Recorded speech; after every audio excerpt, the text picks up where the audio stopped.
Let's take a look at who Manchester United should have signed every year. 2013 Thiago Alcantara. Barcelona's Thiago Alcantara likely to join Man United. Now, in many ways, depriving Thiago Alcantara of the chance to link up with Pep Guardiola at Bayern Munich would have been cruel, but choosing to chuck him into a dressing room to take orders off David Moyes would have been borderline criminal. For Christ's sake, he'd probably be showing him videos of Leon Osman. With his contract expiring at Barcelona, Sir Alex Ferguson had earmarked this playmaker. David Hay was begging him to come. I'm pretty sure the appointment of Moyes killed this one stone dead. 2014 Toni Kroos. Again, another midfielder. It's mad to think it was the sacking of David Moyes which prevented this transfer. According to Toni Kroos, he was all lined up and ready to link up with Old Trafford after the 2014 World Cup, only for Moyes to get the sack, negotiations to go quiet, allowing Real Madrid to steal in and drag the World Cup winner to Spain. God, this fellow would have been a better signing than Morgan Schneiderlin, but considering since at the 4 European Cups, he probably can't believe how close he was to spending his peak years in the goddamn Europa League. 2015 Kylian Mbappe. Imagine 3 years before the 2018 World Cup final, which launched Kylian Mbappe as a worldwide superstar. Imagine being able to snap him up for 5 million quid. According to Ryan Giggs, he'd been scouting Mbappe at Monaco for a year. It would have cost 5 million or something. Get them, loan them back, and that's where the recruitment could have been better. I know what a Manchester United player looks like. Within 2 years, the club were desperately bidding £72 million for the lad. Yeah, clearly it was too late then. God, this one signing alone could have transformed the entire landscape of Man United. 2016 Fabinho. Fabinho to join Forza and Mourinho for 22 million.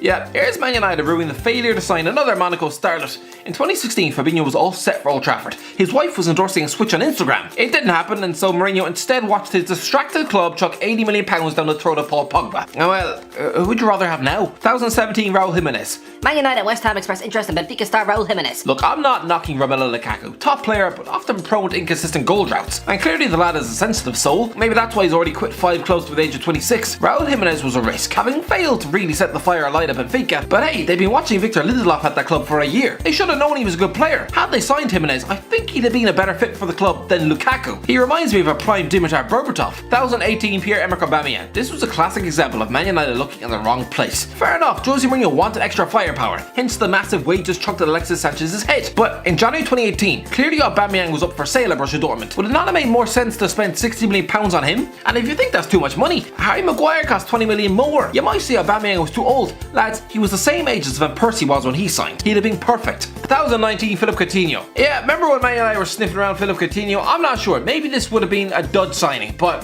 to be honest, I still think he's a damn good player. A bit like James Rodriguez when he was sentenced to loan deals at Bayern Munich. We can still see the guy's talent. Listen, this would have definitely rubbed Liverpool fans up the wrong way, but considering Man United were craving a bit of midfield spark for the first half of the season, I think Coutinho would have been an expert signing from Barcelona. But hey, I mean, they do have Bruno Fernandes now, so I guess it all worked out for the best. 2020 Dries Mertens. Yeah, judging from my DMs, half the world is currently in love with Odin Gallo. Fair enough, he's done better than I thought. Still hasn't scored 2 league goals though, so no me standing outside Old Trafford yet. Dries Mertens is a goal machine and apparently was available to buy from Napoli for 5 million quid in January. £5 million for a lad with over 120 goals in 7 goddamn seasons? 5 million! You wouldn't be able to buy one of Christian Benteke's elbows for that sort of price. How the hell did Man United pass this up to go and get a Gallo? Just what?